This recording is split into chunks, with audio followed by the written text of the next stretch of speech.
It has to be by any means necessary. You have to want to do something so bad that you almost feel like a criminal.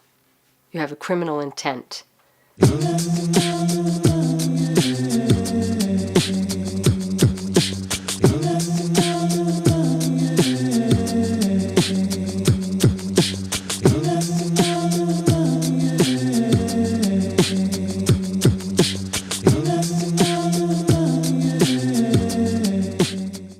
Well, as one grows older, the challenges become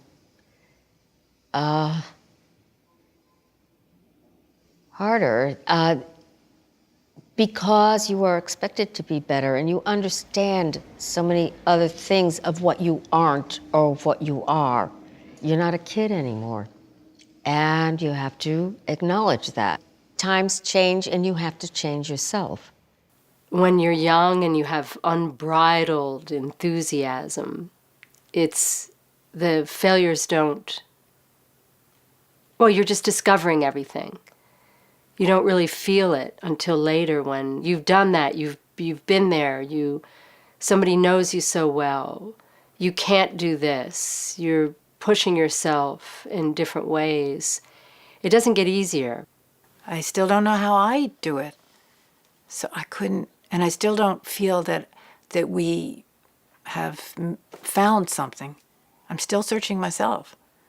So I generally just try not to ever give advice. Because the moment I do, I go, ooh, that's stupid. I would have done exactly the opposite of the advice I'd given. Or I did do the exact opposite. I don't try to encourage people to do this unless they really want to. You know, I don't believe in doing that. I think you have to be committed and driven to do this kind of work, to be an artist. Success is not something you can expect, or it can't be your reason for making something. Charles Ludlam gave me the name Black-Eyed Susan. He'd said that we should change your name.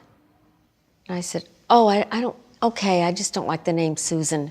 He said, no, that's all right. It's your last name that doesn't do anything. Let's get rid of that. I said, well, what are we going to call me? And he said, Black-Eyed Susan, which, of course, you know, Andy Warhol had Viva, Ultraviolet, Ondine. I thought, oh, my God, I'm going to be like one of them, okay. It was a time when so much was happening in performing arts. There were all kinds of questions about what acting was and what theater was. I knew nothing about it. And so I had to invent it. I mean, if someone's standing on the stage, how to make that person speak to me, you know, was new. I had no idea. I didn't know anything about it. I had read 2 plays in my life. People were simply interested in all these new developments, and it was a very exciting period. It was something was being invented. There were all different playwrights and performers working together, and it was exciting and it was challenging. After the middle 70s, it started to become very conservative. And a lot of people that were in the hippie scene moved out of the city, some to the suburbs to raise families, and it became much more conservative. People had different jobs that became, art became, everybody wanted to be famous. It became a different scene. Now, there's always a deadline. And on the other hand, now, at my age, I'm really happy that people want my work, they want to see it, and that there's a young audience. For me, it's very important that a young audience is interested in my work. They give me faith that my work is still interesting, and they give me energy. Their energy gives me energy. It feeds back and forth. There's also an exchange with young people. We have an intern program, and so a lot of young people come through here. I try and be available. I mean, they certainly help us so much. They have totally different ideas about everything. And the conversation between us, you know, mainly Katie and me now, because we're the oldest and the youngest in the company, is just endlessly fascinating. And it gives me great pleasure.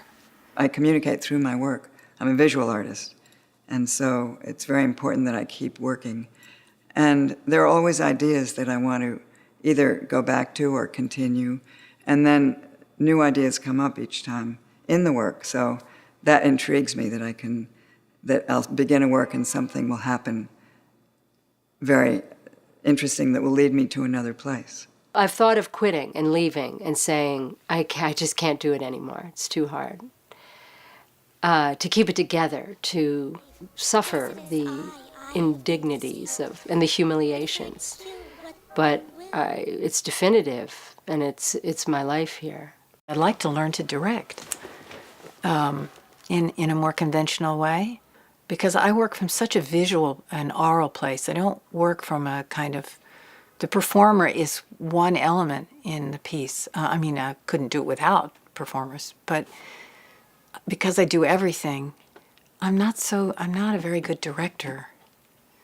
And I'd like to learn that. I know that sounds kind of silly, but because I have to put down director on the, but whenever I put the director down, I'm like, not really a great director. I'm a good theater artist, but not a great director.